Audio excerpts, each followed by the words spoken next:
Hello, everyone. So, as you know, we are discussing this topic of winding up of a company, and I started in the very last session. जो students वो session नहीं देख पाए हैं, the link is given on the top. Go and watch it out. Now, if the company is winding up, so there were literally like two ways: compulsory, and the other one is voluntary.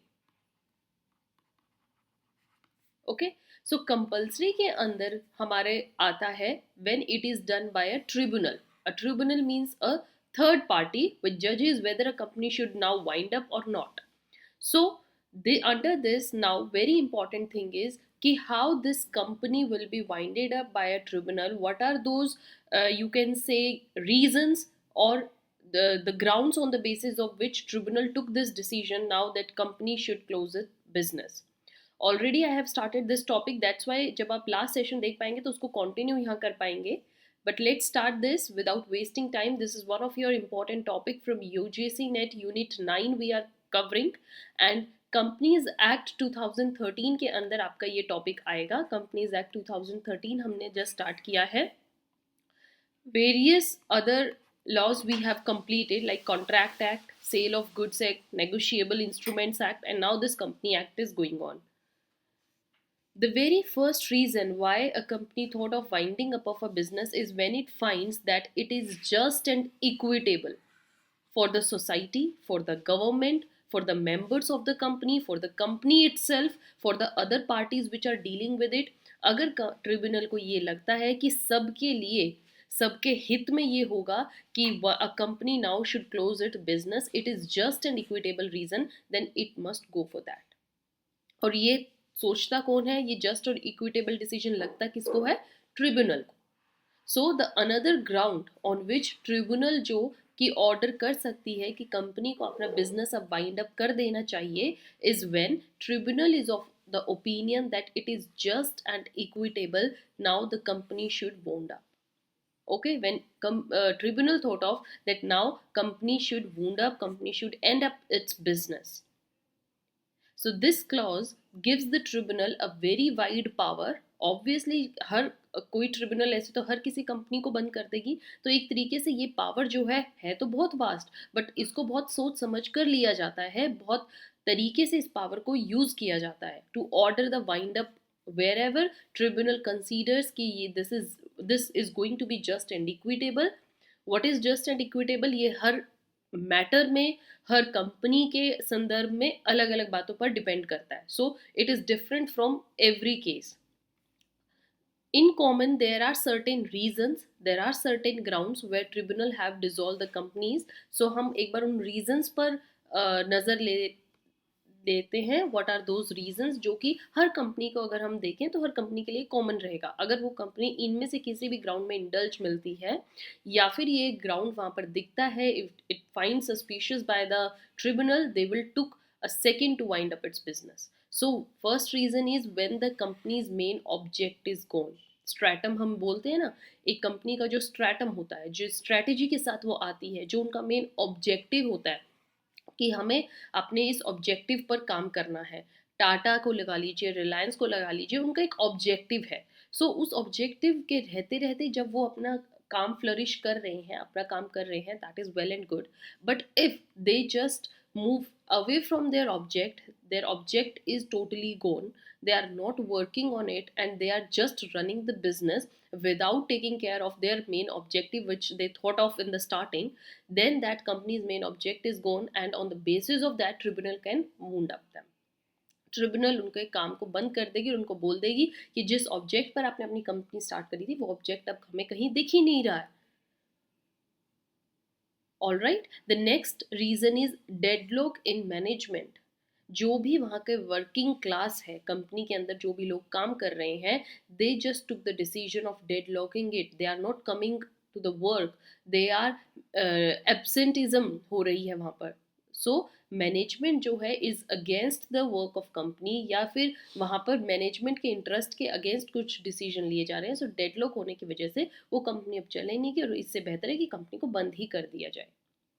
After then operation of minority, it's not operation it's operation. Operation, right? Operation of minority means जो वहाँ की minority class है, उस minority class को और दबाया जा रहा है, उनके इंटरेस्ट को देखा नहीं जा रहा है, उनके इंटरेस्ट को कंसीडर ही नहीं कर रहे हैं, they are being oppressed. And where the minorities interest is being oppressed, वो कंपनी जो होती है वो अपने सिर्फ प्रॉफिट के बारे में सोचते हैं, उनके बारे में नहीं सोचती, तो उससे बेटर उस कंपनी को बंद कर दिया जाना चाहिए, because one class is facing really a great discrimination there. Then is fraudulent purpose, if company किसी भी ऐसे पर्पज या किसी भी ऐसे ऑपरेशन में इंडल्ज होती है which it seems a fraudulent one, like shares में दे आर मनी लॉन्ड्रिंग या कुछ ऐसा मिलता है कंपनी के खिलाफ, तो that is a fraudulent purpose and better we should wound up. और ये डिसीजन किसके द्वारा लिया जाएगा? The tribunal. और इनकॉर्पोरेटेड और क्वासी पार्टनरशिप है, ऐसी कंपनी है जो कि इनकॉर्पोरेटेड थी या क्वासी पार्टनरशिप के रूप में थी, तो उसे भी बंद कर दिया जाना चाहिए। कंपनी जो एक बबल है, means it is just mayor for the name, otherwise उसका कोई वर्क नहीं है, कुछ नहीं है, वो सिर्फ एक नाम के लिए खुली हुई है, and that is just a bubble, so better we should close it. Company being run to benefit debenture holders only, जो कंपनी है वो इसलिए खुली हुई है जहां पर सिर्फ डिबेंचर होल्डर्स के इंटरेस्ट को कंसीडर किया जा रहा है without looking at the other share holder, so that company is greatly doing a creating a difference between different class of members, so again tribunal will wound it up. So this is one of the major reason. Again coming to the second reason जहाँ पर tribunal ये फैसला लेती है कि company को wound up किया जाना चाहिए, that is non filing of financial statements और their annual returns with the registrar. अगर कंपनी आपने फाइनेंशियल स्टेटमेंट्स में हम क्या क्या इंक्लूड करते हैं, like balance sheet, profit and loss account, जो उनका एक लास्ट में पूरे कंपनी का जो फाइनेंशियल ईयर होता है, उस ईयर के बाद जो एक बैलेंस शीट और P&L अकाउंट बनता है जिसमें कंपनी की पोजीशन चेक की जाती है, whether they are earning the profit और where they are standing in the market.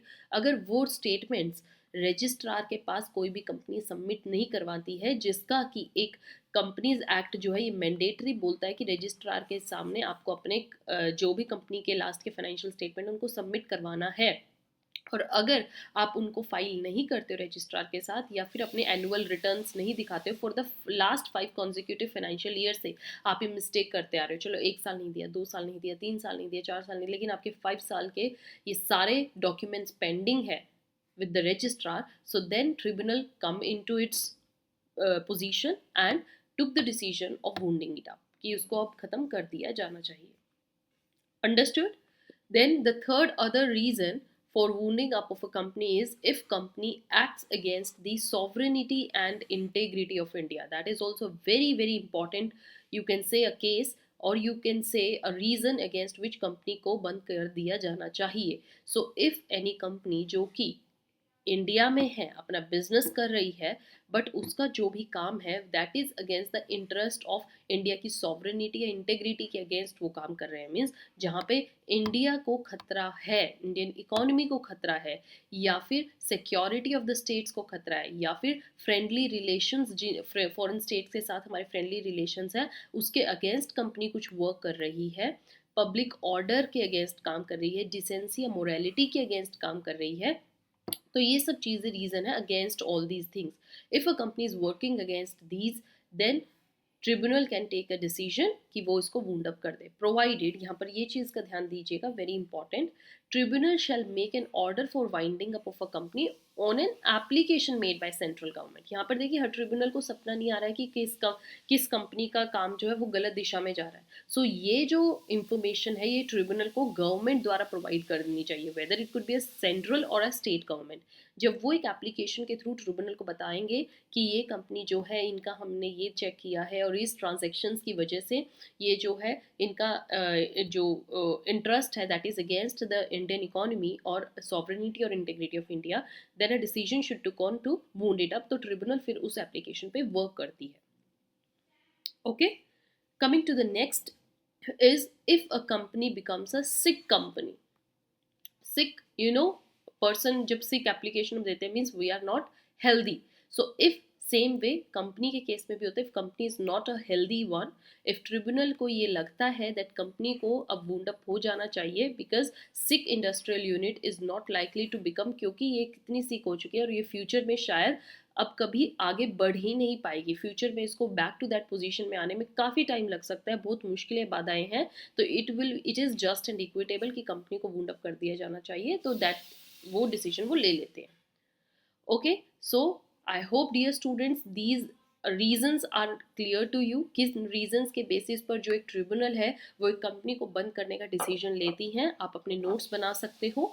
In the next session I will come with another part, voluntary, जहाँ पर वाइंडिंग अप ऑफ कंपनी होती है। और वॉलेंट्री कब होती है? जब मैनेजमेंट के ही मेंबर्स अपना डिसीजन देते हैं। So be ready for that session. Till then keep watching, keep sharing, have a nice day, thank you.